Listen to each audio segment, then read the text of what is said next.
Everyday Fluent Podcast. From the Fluenters. Okay, guys, you've been learning Chinese for a while, maybe memorizing words or grammar rules, but speaking still feels tough. We get it. So welcome to the Everyday Fluent Podcast, Chinese Boot Camp. I'm Annie. And I'm Tim. And this series is specifically designed for you to help you stop studying and start speaking with confidence. Right. Instead of endless grammar, we focus on short, practical conversations you'll actually use, ordering food, making friends, asking directions, plus the cultural tips that make you sound confident, not robotic. And the episodes are designed to build on each other step by step. So by the end, you'll have a toolkit for real-life Chinese, not just random phrases. Each episode comes with transcripts and PDFs for easy review, and we'll give you cultural insights along the way so you understand not just what to say, but when and how. Which brings us to episode 1. Before we can talk about food, directions, or anything else, you need to be able to say your own name without causing confusion. And in Chinese, that means tones. Oh my God, Tim, speaking of tones, I just had the most embarrassing moment at Starbucks. Let me guess. You tried to say your name and the barista looked at you like you'd grown a second head? Yes. How did you... Never mind. Anyway, I just learned the hard way why tones actually matter. We'll get to that. But here's the thing. In Mandarin, tones aren't just nice to have. They are the word.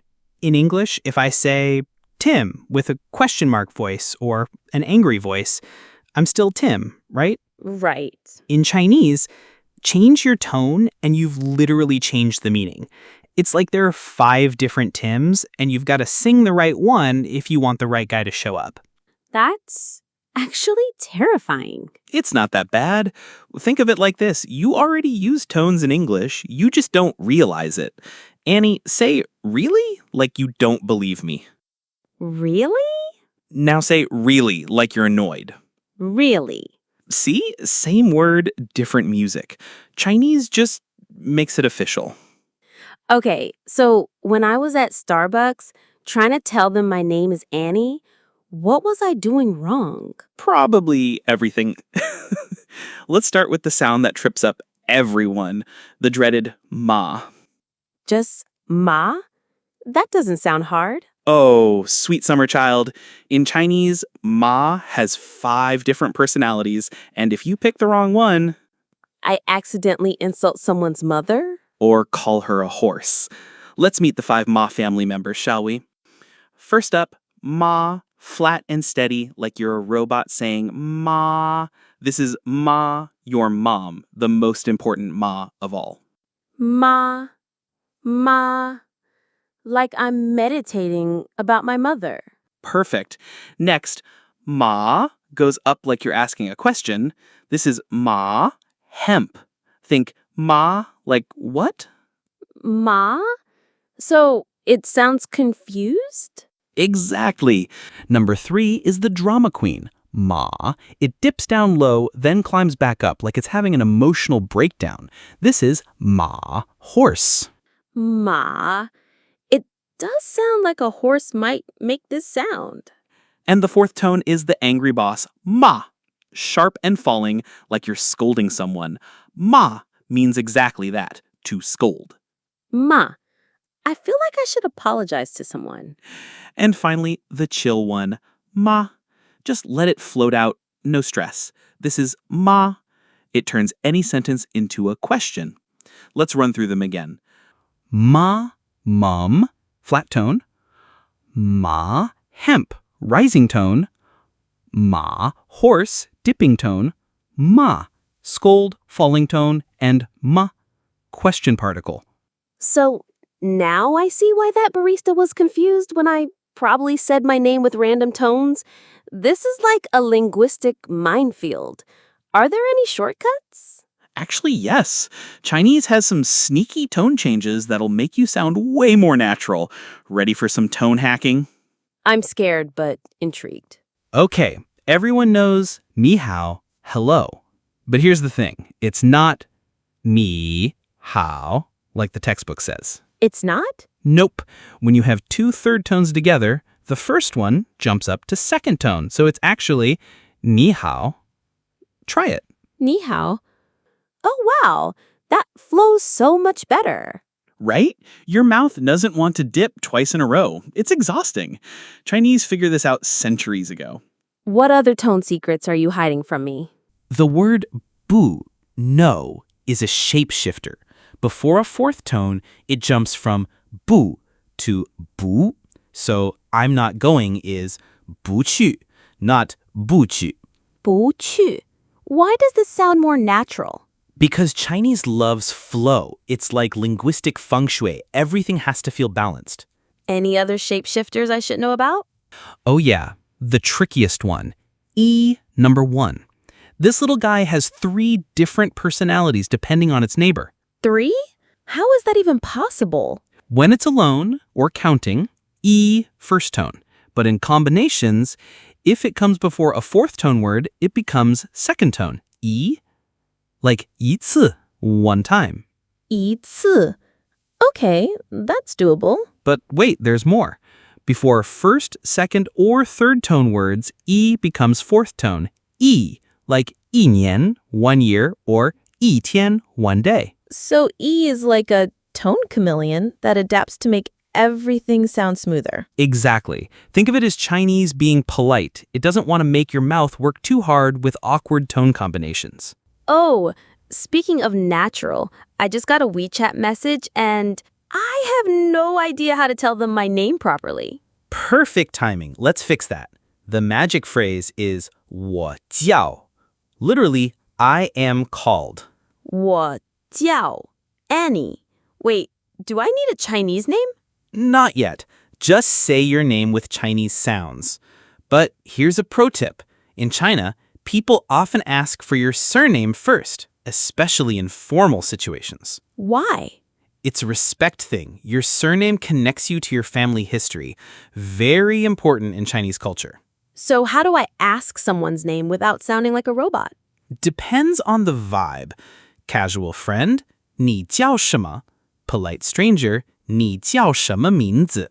Fancy business meeting, 您贵姓? Wait, let's break those down.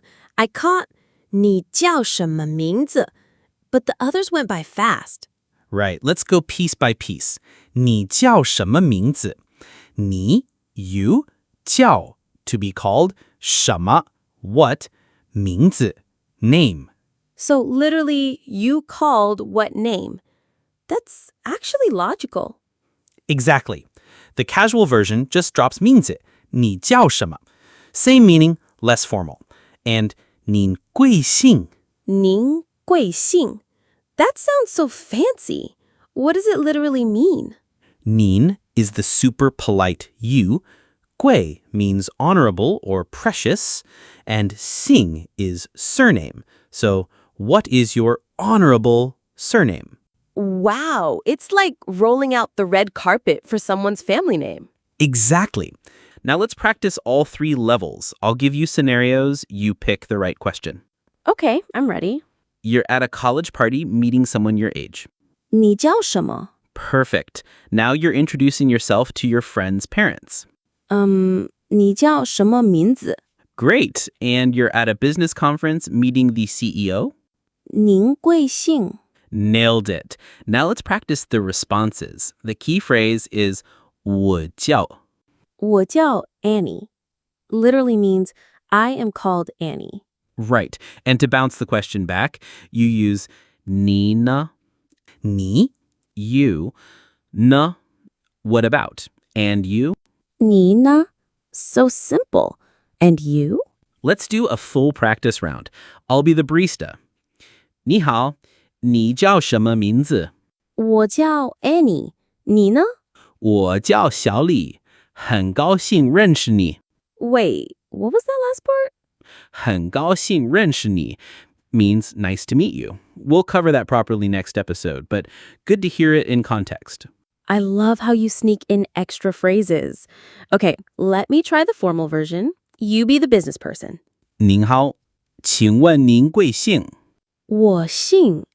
Wait, How do I say my surname? Good catch.